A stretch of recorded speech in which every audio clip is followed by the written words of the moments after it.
Hello everyone, welcome back to my YouTube channel. ඉතින් 2026 දේශපාලන විද්‍යාව අනුමාන අද වීඩියෝ එකෙන් මම කතා කරනවා. ඉතින් මුලින්ම අපි පේපර් ව්‍යුහය ගැන සාකච්ඡා කරමු. දේශපාලන විද්‍යාව පේපර් එක කොටස සහ දෙක කොටස කියලා කොටස් දෙකකට බෙදනවා. මේ එක කොටස ගත්තාම A හා B කොටස් කියලා දෙකකට බෙදනවා. A කොටසේ තියෙන්නේ බහුවර්ණ ප්‍රශ්න 30ක්, B කොටසේ තියෙන්නේ කෙටි ප්‍රශ්න 20ක්. එතකොට පිළිතුරු මේ පේපර් එකේම තමයි සඳහන් කරන්නේ. එතකොට එක් පිළිතුරකට ලකුණු දෙක ගානේ ලකුණු 100ක් ඔයාලට හම්බෙනවා. දෙක කොටස පේපර් එක ගැන සාකච්ඡා කරොත් පේපරේ මුලින්ම කියවලා ප්‍රශ්න තෝරගන්න ඕනේ. එතකොට ඇඩිෂනල් ටයිම් එක විනාඩි 10ක් හම්බෙනවා. එතකොට හැම කොලයකම ඔයාලා අනිවාර්යයෙන්ම විභාග අංක දාන්න. මොකද අවසානට කොලේ ඒ කියන්නේ ඔයාලා මේක දෙක කොටස කියන්නේ ලියන රචනා ප්‍රශ්නනේ. එතකොට ටයිම් එක මදි වෙනවා. අමුණ ගන්න බැරි වෙනවා. එතකොට කොලයක් මිස් වුණත් ඔයාලට පුළුවන් ඒක විභාග අංකේ සඳහන් වෙලා තිබ්බොත් එහෙම අනිවාර්යයෙන්ම ඔයාලගේ එකට අමුණන්න පුළුවන්. එතකොට දෙක කොටස පේපර් එකේ එක කොටස දෙක කොටස තුන කොටස කියලා කොටස් තුනකට බෙදනවා. එක කොටසේදී අවම වශයෙන් එක ප්‍රශ්නයකුත්, දෙක කොටසේදී අවම වශයෙන් ප්‍රශ්න දෙකකුත්, තුන කොටසේදී අවම වශයෙන් ප්‍රශ්න එකකුත් තෝරගන්න ඕනේ. එතකොට මෙතන ප්‍රශ්න ඔක්කොම 4යි. තවත් ප්‍රශ්න එකකුත් තෝරගෙන එතකොට ඔක්කොම ප්‍රශ්න 5යි. එක කොටසෙන් ප්‍රශ්න 1යි, දෙක කොටසෙන් ප්‍රශ්න 2යි, තුන කොටසෙන් ප්‍රශ්න 1යි, එතකොට 4යි. තව ඒ ප්‍රශ්න කොටස් තුනෙන් තව එක ප්‍රශ්නයක් තෝරගත්තාම ඔක්කොම ප්‍රශ්න 5කට පිළිතුරු සපයන්න ඕනේ. දැන් දේශපාලන විද්‍යාවේ අනුමාන කොටස් ටික සාකච්ඡා කරනවා. දේශපාලන විද්‍යාව පේපර් එකේ එක කොටස ගැන සඳහන් කරපුවාම එක කොටසේ අනුමාන විදිහට මම මේ පාර දේශපාලන විද්‍යාවේ ස්වභාවය විශේෂේෂ්ත්‍රය පැහැදිලි කරන්න, ඒ වගේම පාර්ලිමේන්තු ආණ්ඩු ක්‍රමය, ජනාධිපති ආණ්ඩු ක්‍රමය මේ දෙක අතර වෙනස්කම් හෝ මේ දෙක සංසන්දනය කිරීම, ප්‍රජාතන්ත්‍රවාදී ආණ්ඩු ක්‍රමය, දේශපාලනය යනු සමාජ භාවිතයකි, දේශපාලන විද්‍යාව යනු කුමක්ද, දේශපාලනය සහ දේශපාලන විද්‍යාව අතර සම්බන්ධය. එතකොට අධ්‍යයන ප්‍රවේශ ටික පාස් පේපර්ස් චෙක් කරලා බලන්න, ළඟම ඇවිල්ලා තියෙන අධ්‍යයන ප්‍රවේශ නැතුව අනිත් ටික බලන්න. මම මෙහෙම කියන්නේ එතකොට ඔයාලා පාස් පේපර්ස් උත් කරනවනේ. පාස් පේපර්ස් චුට්ටක් ටච් කරනවනේ. අර හැමදේම දෙනාට වඩා ඒක චුට්ටක් බලලා ඔයාලා අධ්‍යයනය කරගන්න. ඊළඟට සංධීය සහ ඒකීය ආණ්ඩු ක්‍රම දෙක බලා ගන්න. රාජ්‍ය සහ එහි භූමිකාවන් ඔය ටික හොඳින් බලා ගන්න. දෙක කොටසේදී ශ්‍රී ලංකාවේ සිදු වූ යටත් විජිත පරිවර්තනයේ දේශපාලන පැතිකඩ. ශ්‍රී ලංකාවේ සිදු වූ යටත් විජිත පරිවර්තනයේ දේශපාලන පැතිකඩ සාකච්ඡා කරන්න. මේ ප්‍රශ්න ඔයාලා හොඳට පාස් පේපර් බැලුවොත් එම ඔයාලට තේරුම් යයි. දේශපාලන විද්‍යාව කියන්නේ ගොඩාක් ඒ කියන්නේ ලේසි සබ්ජෙක්ට් එකක්. හරියට අපි පාස් පේපර් ස්ට්‍රක්චර් එක අල්ලගෙන හරියට වැඩ කරවුවොත් එම ඔයාට හොඳටම ඒකක් ගන්න පුළුවන්. කොච්චර කාලයක් තිබ්බත් ඔයා හොඳට බලන්න මෙන්න මේ දෙක කොටසේ ප්‍රශ්න රටාව පාස් පේපර් ස්ට්‍රක්චර් එකකින් ඔයාට දැන් ටයිම් එක මදි නම් පාස් පේපර්ස් කියව ගන්න. මෙන්න මේ ට්‍රික් එක මතක තියාගන්න. මම මගේ කලින් වීඩියෝස් වල ට්‍රික්ස් කියලා දීලා තියෙනවා. ඔයාලට මම මේ ස්ක්‍රීන් එකේ කිසිම දෙයක් දාන්නේ නැහැනේ. එතකොට ඔයාලා වීඩියෝ එක ෆෝන් එක පැත්තකින් තියලා හරි අහුම්කන් දීලා ලියා ගන්න ඕනේ පොයින්ට් ලියා ගන්න පුළුවන්. පාස් පේපර් හරියට බලන්නේ ටයිම් එකක් නැති වුනහම අදාළ ප්‍රශ්නේ අපි කියවනවා. දෙක කොටස කියමුකෝ. හිතන්න ශ්‍රී ලංකාවේ සිදු වූ යටත් විජිත පරිවර්තනයේ දේශපාලන පැතිකඩ සාකච්ඡා කරන්න. ඔයා බලන්න යටත් විජිත පරිවර්තන. එතකොට කොයි කාල පරිච්ඡේදයේද අයත් වෙන්නේ? මේකේ තියෙන විශේෂය මොනවද අපි සාකච්ඡා කරන්න ඕනේ? දේශපාලන පරිවර්තනය. දේශපාලන පැතිකඩ. එතකොට ඔයා හරියට පෙළ ගැසීමක් හිතෙන්ම වෙනවා අන්න හරි මේ ටික තමයි ලියන්න ඕනේ කියලා. එතකොට පාස් පේපර් අපි බලමු හරියට බලන්නේ කොහොමද කියලා. හැම පේපර් එකේම පොලිටිකල් පාස් පේපර් පොතේ දෙක කොටස බලන්න. දෙක කොටස බලාගෙන යන්න. දෙක කොටස පළවෙනි ප්‍රශ්නේ යටත් විජිත පරිවර්තනයේ නම් අදාළ උත්තරේ බලන්න. ඊළඟ කොටසේ ඒක තියෙනවද බලන්න.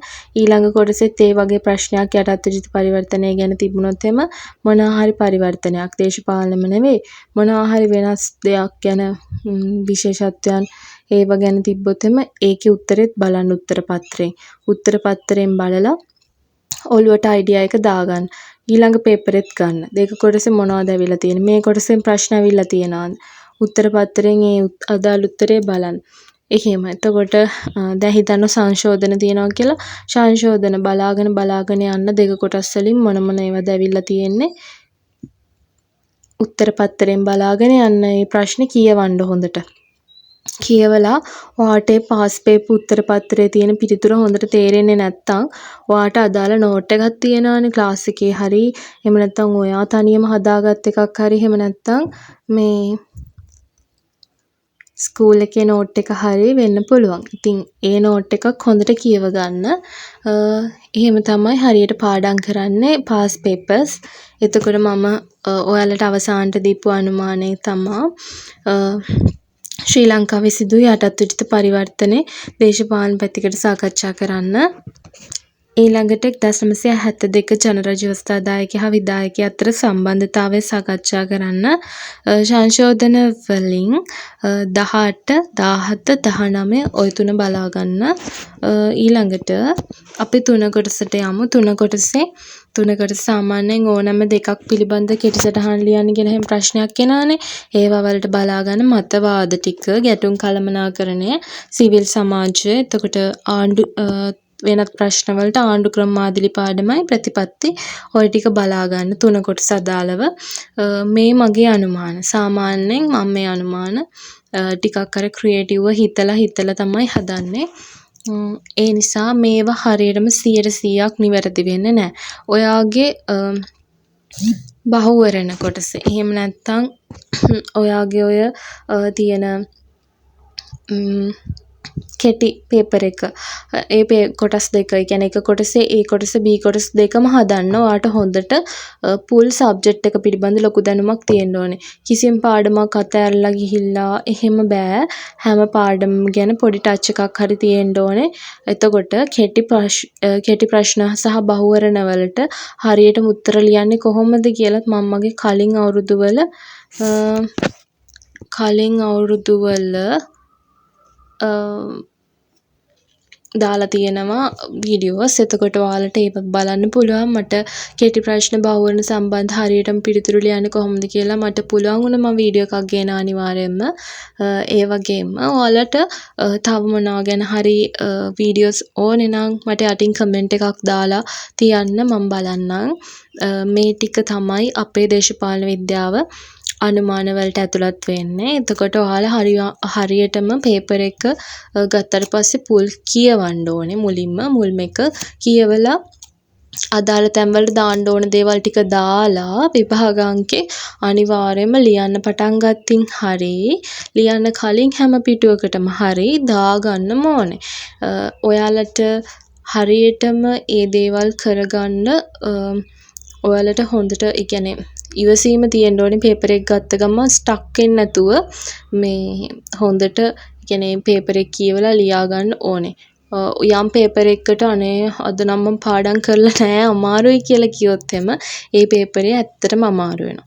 හැබැයි ඔයා හිතන්න අද මේ කියන්නේ පුල් සැටිස් එකේ ගියපුවාම මට මේ සබ්ජෙක්ට් එක නම් අවුලක් නැහැ ගේමක් ගහගත්ත හැකි වගේ ගියපුවාම අපිට ඒ පේපරේ පුළුවන් වෙනව නේද? ඒක නිකන් නතින් වගේ වෙනවනේ. ඒ වගේ ඔයා අමාරු පේපර්ස් වලට ඒ කියන්නේ ඔයාට අමාරුයි කියලා හිතන සබ්ජෙක්ට් එක දවසට ඔයා කරන්න ඕනේ මොකක්ද දන්නවද? ඊට කලින් හොඳට පාඩම් කරන්න කියන්නේ මුල් පාඩම් ටිකම කියවගෙන ගිහිල්ලා හොඳට නොලෙජ් එක දාගෙන ඉවර වෙලා ඔයා හිතන්න හරි මම මගේ ඔළුවට දාගත්ත යම් දෙයක් මට දැන් පුළුවන් ඒ නිසා මට බැරි වෙන්න විදිහක් නෑ මේ පේපර් එක මට මට ලියා ගන්න පුළුවන් එදා දවසෙත් යන්න ඕනේ ආවුලක් නෑ ඔය සබ්ජෙක්ට් එක මට කියලා. එතකොට පේපර් එක ගත්ත ගමන් අපි ස්ටක් වෙන්නේ නෑ. මට සමහර පේපර්ස් මටත් ඒ කාලේ වෙලා තියෙනවා.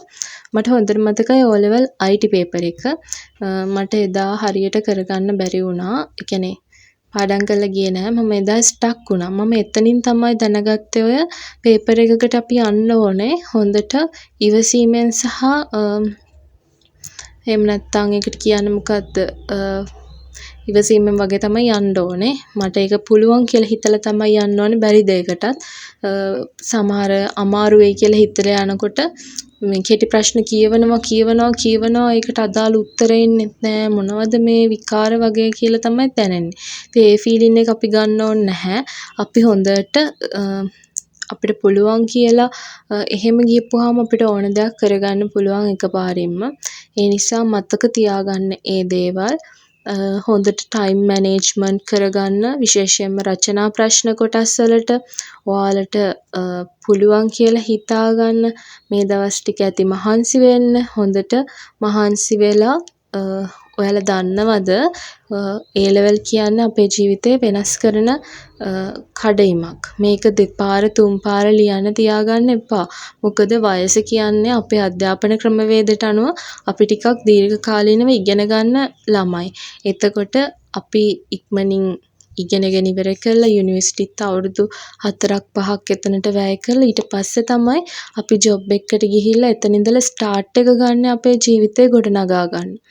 ඒ ස්ටාර්ට් එකෙන් පස්සේ අපිට එතනින් පස්සේ තියෙන දේවල් ඒ කඩයිම් වලට යන්න කොහොමද ඒ කියන්නේ අපේ monthly income එක කොහොමද ඒ දේවල් තීරණය වෙන්නේ ඇත්තම කිව්වොත් මේ level result එකෙන් පස්සේ අපි ගන්න තීරණ අනුව යුනිවර්සිටි ගිහිල්ලා එතන අපි කරන ඩිග්‍රී කෝසස් අනුව ඒවල ගන්න රිසල්ට්ස් එකත් බලපානවා. නමුත් යුනිවර්සිටි එකට යන්න අපිට ඒ level result එක ඕනේනේ. නිසා අනිවාර්යයෙන්ම මේ දවස් ටික කැප වෙන්න ගොඩක් මගේ යාළුවෝ හින්දලා තියෙනවා අවසාන කාලෙදී මහන්සි වෙලා ඒ level ගොඩ දාගත්තා. ඒ නිසා හැම පුළුවන්ද කියලා අහන්න එපා කමෙන්ට්ස් දදා ඔයා ඒ කාලෙත් ඒ විනාඩියෙත් පාඩම් කරන්න උත්සාහ කරන්න. ඉතින් මාව සබ්ස්ක්‍රයිබ් කරලා නැති අය සබ්ස්ක්‍රයිබ් කරන්න කියලා ආදරෙන් මතක් කරනවා. හැමෝටම සුබ දවසක්. ගිහින් එන්නම්.